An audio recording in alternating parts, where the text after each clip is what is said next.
Hey, this is Gene. I went to live. I was going to talk about the game. I said what I have to say on there. I'll say it here. I thought the first half that we were the better team. I think that it was undeserved. They were down 2-0 at halftime. Um, that Bayern team did not impress me at all. The only time they played really well after they were up by 2 goals in the second half, after they got the third goal on what I could still think as an older soccer football fan that that is not a penalty. Um, he's a foot away from him. He's not trying. He's not handling the ball intentionally. He's actually trying to get his hand behind his back. Doesn't do it fast enough, and he gets the ball hits him. Is this a new thing now that players are just going to head them down on people so they can hit their hands? And probably in the United States or in England, that probably wouldn't have been a penalty. And it changed the entire game. We scored, made it 2-1. The game would have probably been very great after that. It's not saying it wouldn't have been 4-3 the way it ended up, or they could have went 5-2 and beat us or something. But it changed the game for so long, and for 15 to 20 minutes, we looked like it was Brighton all over again. But as much as Raspin Raspin's played well, when Martial came on the pitch, he changed the game. They couldn't deal with him, and the thing is, on Bayern Munich, their right back is a guy that shouldn't be playing there. That's Lamer, and he was probably the worst player on the pitch. And the fact is that we didn't really go after that as much as we should have. Obviously, when Garnacho got on there, he did that. And so did sometimes Rashford did it, and sometimes Martial did it. But Martial was killing them all. They could not stop him. If we'd have probably had 5 to 10 more minutes, who knows? They could have scored another goal. The truth is that they had decent chances when they were up 3-1, and we were almost looking like we were just not going to want. We didn't want to play anymore. So this is like, to me, is it good or bad that it was 4-3? People look at the box score and say, "My, what a great game it was." No, both teams had very bad defending in that game, and we had chances to score in the first half, especially, but most of our goals were scrappy goals and bad defending, and they had that too. The first goal from them was a save that should have been made. Maybe I could make that save, and I'm 58. Okay, that's it. I'm not going to go on top of Inanna about it, and I'm not going to sit there and compare him with David De Gea. We're not doing this shit. Okay, we got to move on from that. The second goal looks like Delo has somewhat solved the problem, but he allowed the guy to get in the penalty area, and then just like at Brighton, there's nobody covering the middle right there about at the 10 yard box right there, and the guy has an easy goal from there. Not, Onana can't get that. And then again, the penalty later on after we score, make it 3-1 or 2-1. Almost the next attack, they get this, and again, it changed the fucking game. It looked like it was going to be a good game with 30 minutes left. That we had a chance to either get a draw or something out of that, and they would have been their nerves would have just really messed with them because they're not good. This is, like I said, and online, I said this is the worst Bayern Munich man or team with the ball. They looked really good when they got their goal. They started looking like they have the ability. I just man for man, I don't think they're better than us, and hopefully we'll return when they come here to Old Trafford. I think we'll beat them. But the question is, just because we got three, it could have been 4-1, right? Could have been 5-1. And it might be a little bit different right now. Mark is saying that we deserve something out of that game. I'm not sure I can say that. I can say that they're not better than us. Um, and that's what we have to get from that. And also, we can't continually allow them into boxes like that and just square it back to the middle all the time. I mean, it's like this is FIFA, and we can't defend that. Now, overall, I think once we get somebody to take Eriksen's place against teams like this, somebody who can do what Eriksen does, but does a little bit quicker and can actually defend, I think will be fine. And I think that's why we got Mount. I think this is the reason why we got Mount. And people think he's a flop. He's only played 2 games or 3 games. So let's just see what happens with this. Um, the biggest game is not this game. It's great. We're only down. The fact that we didn't win, we didn't get a draw, but we're only down by 1 goal there. So that's good. Unless it wasn't 4-0 or 4-1 or something, then if we end up tying with somebody in our group and we go out on goal differences, that's good. Yes, we're at the bottom of the group right now, but that won't happen when we win our next game. So the biggest thing now is to beat Burnley and have a good performance. I'm sure Ten Hag will say that they came back, that we tried to came back. My issue and why I was ranting and I wanted to just get on here and just yell and yell and yell is for about 15 to 20 minutes after they scored, we just stopped. And that you can't do that. You can't do that when you're Manchester United. If you play for that team, you can't do it. And the only person that was doing shit, there was 2, was Casemiro, even though he was slow and couldn't get the stuff, but he was at least going on the field trying to do something, trying to do some sort of tackling, and Reguilon, who never has played for Manchester United. So whatever, we need to keep him regardless. He needs to stay with us permanently because no one can trust Shaw to come back fully fit. This guy's had issues with that forever. I don't want to go into it right now, but he gets injured every year.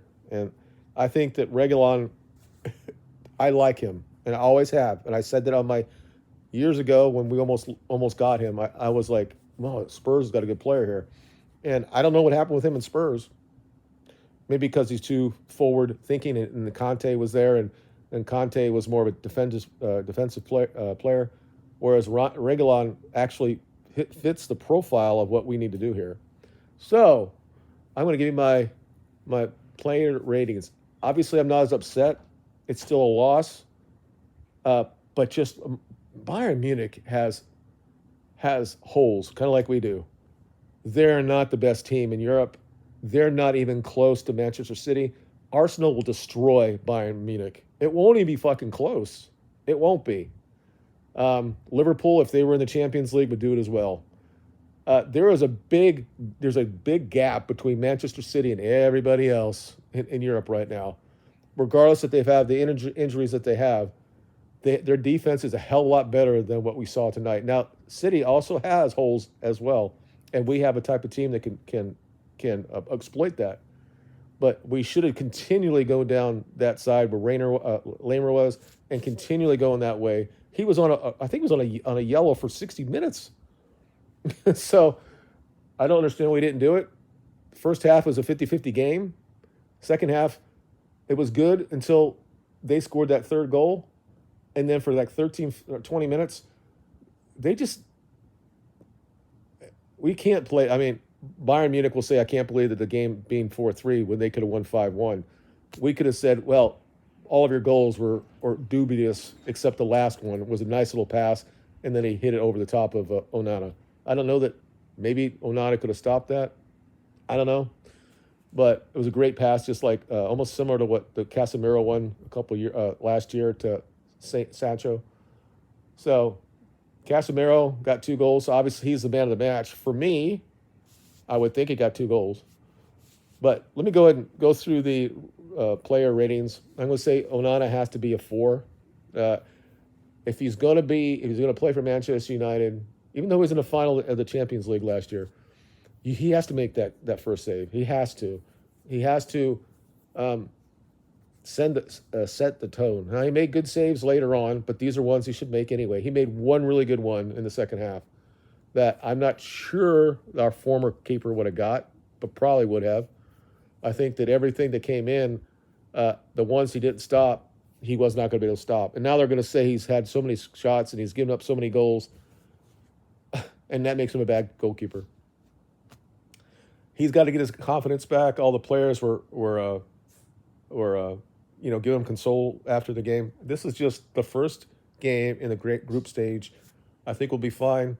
It's great that we scored, and that's the thing we need to do. Whether they're scrappy or not, that we're actually scoring is important, and where we're getting the goals that we're attacking. That's what we need to do as well in the box, and we did that early on in the game. Palestra could have scored. Rashford, if he crosses the ball early on, he had a nice little cross later on. I'm like, where was that when when Hoyland was in the game? I don't understand what that is. Um, but it's like as soon as Martial came in, he played better, and I think this is part of his issue. He has this symbiotic relationship with Martial, and they play a lot better together. But the thing is, if you can actually do this now, you can put Martial on the right side, you can put Rashford on the left side, and you can have Hoyland in the middle. Why not? I mean, if you're worried that the guys, I think Palestri played well. And the reason why I said this before the game, and it might be in my video that I said the reason why that he's in there is that he's going to track back, and he played really well with that. It was nothing that came from his side that left anything. It was the midfield, Ericsson losing the ball, losing the man, Bruno losing the ball, and they come back. I mean, there were things that we were trying to do stuff, and they attacked it on us. But anyway, let me go ahead and give you my ratings. 4 on Onana. The low, it's probably a 5.5. He had a chance to get the ball out of the penalty area. Didn't do it. It came off of him, came off the defender. The defender got it, or defender, the offensive player, and he passes it back to where nobody was, and the guy puts it in the goal. I think that was because Ericsson was not defending there. So I'll say 5.5. Lindelof, I think he was fine, a 6. Martinez probably a 5. I think that he's getting his fitness back, and his fire back. He's still a little bit off, a little bit, so I think he'll be fine.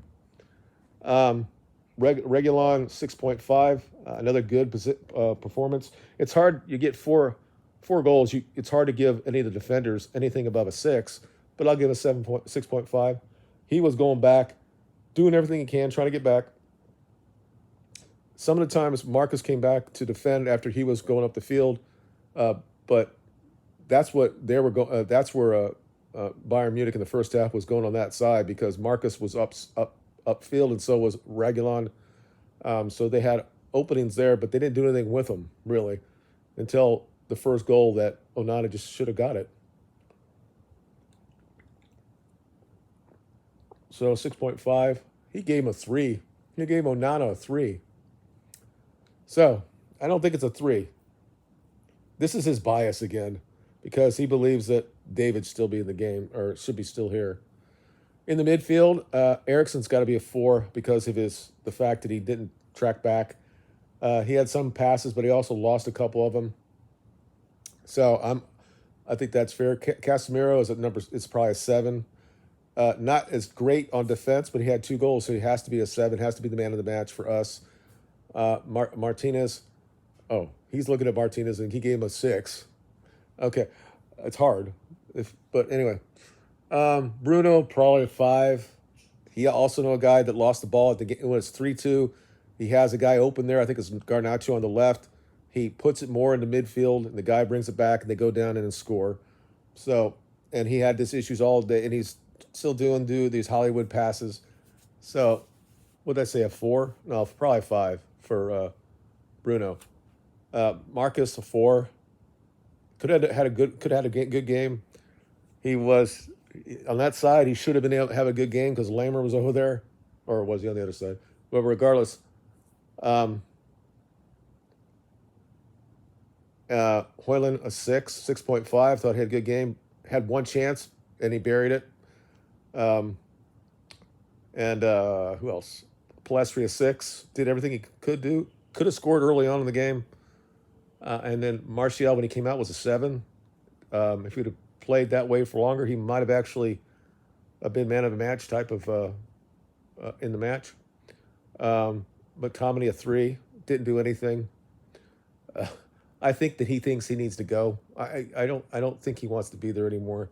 That's what I'm getting out of him, unfortunately. Who else? Garnacho a 6. He tried, had a goal, a shot on goal, or not, but a shot toward the goal. Yeah, everybody's well. He gave Garnett the same thing I did, but he got a 6.1, and he's getting upset about it. Well, people were already going in here and rating these guys before it became 4-3, and he got 2 goals at the end of the game. So he scored at the 87th minute game, and then he scored in the 93rd minute of the game. And the only reason he's got a 7 is because he scored his 2 goals. But he is the man of the match, and I gave him it as well. I think that's all I have. I don't know if it's a false gone because it's 4-3. We got 3 goals. Or is it still the same issues that we had? And I said for about 15 minutes in that second half, it was Brighton all over again. As far as Ken Hogg, I don't think he could do anything else than he did. Give him a 6. So that's all I have. Let me know what you think in the comments. Do you think we're going to beat Burnley? Do you think this is a turning point for us because we played well enough to get something out of this game, or do you think we have a huge crisis in this team, and these players are they're either not good enough or they don't have the mentality to do better? All right, let me know in the comments. You guys have a good day. Bye.